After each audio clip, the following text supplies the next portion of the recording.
Amendment 6 by Fitzhugh, spread on the member's desk. Amendment Pack 4, timely filed. Leader Fitzhugh, you recognized. Thank you, Madam Speaker and members.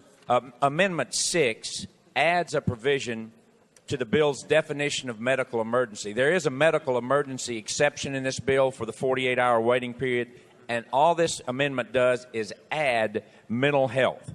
Under this amendment, a physician could waive the 24-hour waiting period only, not the other portions of the bill, if in that doctor's medical judgment the 48 hours would exacerbate an existing medical condition or a substantial risk of psychological harm. This is what is done for the safety, the health, and welfare of the woman involved, and I would move adoption of Amendment number 6. Leader Fitzhugh moves adoption of Amendment number 6. Properly seconded. Discussion on the amendment. Representative Butts, you recognized. Thank you, Madam Speaker. Putting this psychological harm bypass into the bill is really a loophole for the abortion industry. It allows someone who's going to profit from abortion to get the waiting period waived. Madam Speaker, I move to table this amendment.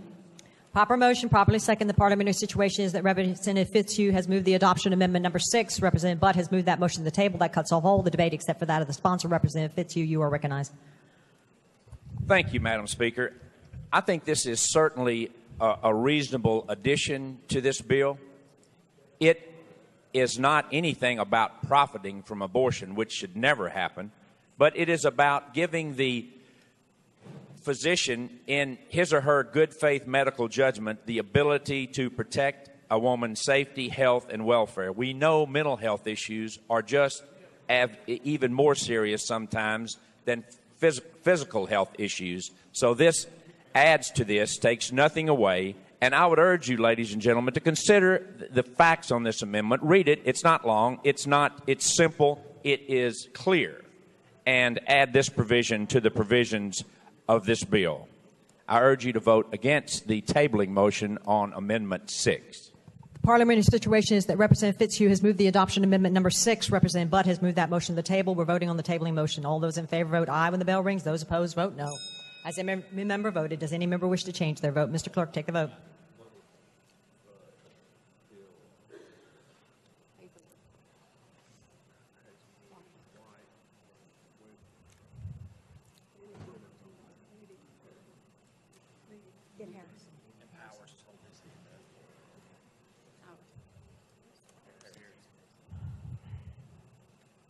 Aye, 73, 23 nay. The ayes have it. The motion is tabled. Next amendment. Amendment 7 by Fitzhugh, spread on the member's desk. Amendment Pack 6. Madam Speaker, members, it was timely filed. Leader Fitzhugh, you recognized.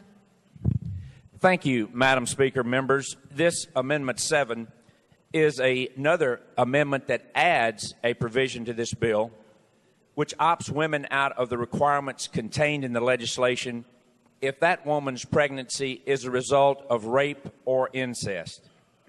It does that simply.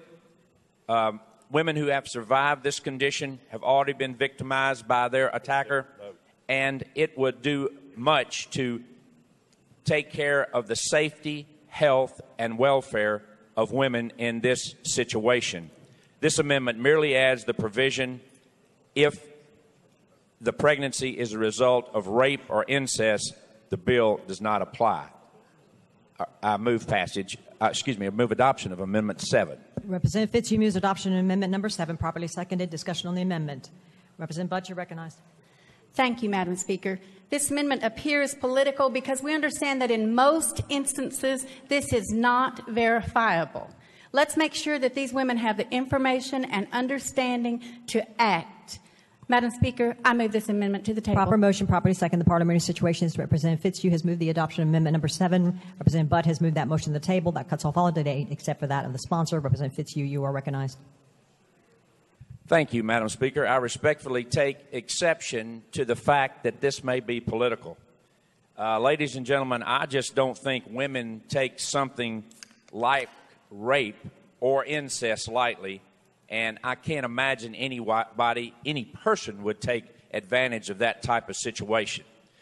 Fortunately or unfortunately, it may not happen much, but it is certainly a condition that women need to be protected from, and that we should not give them a more burdensome process because their pregnancy is a result of one of these two actions.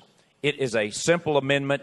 It is one that is consistent with rulings in the past, and I think, ladies and gentlemen, it is a proper amendment to put on this waiting period bill. For that reason, I would ask you to carefully consider this amendment again. It's short. You can read it. It's nothing. There's nothing it's not said within the lines of the amendment, and I would urge you to vote against the tabling motion on amendment number 7. Parliamentary situation is that Representative Fitzhugh has moved the adoption of amendment number 7. Representative Butt has moved that motion to the table. We're voting on the tabling motion. All those in favor vote aye when the bell rings. Those opposed vote no. Has every member voted? Does any member wish to change their vote? Mr. Clerk, take the vote.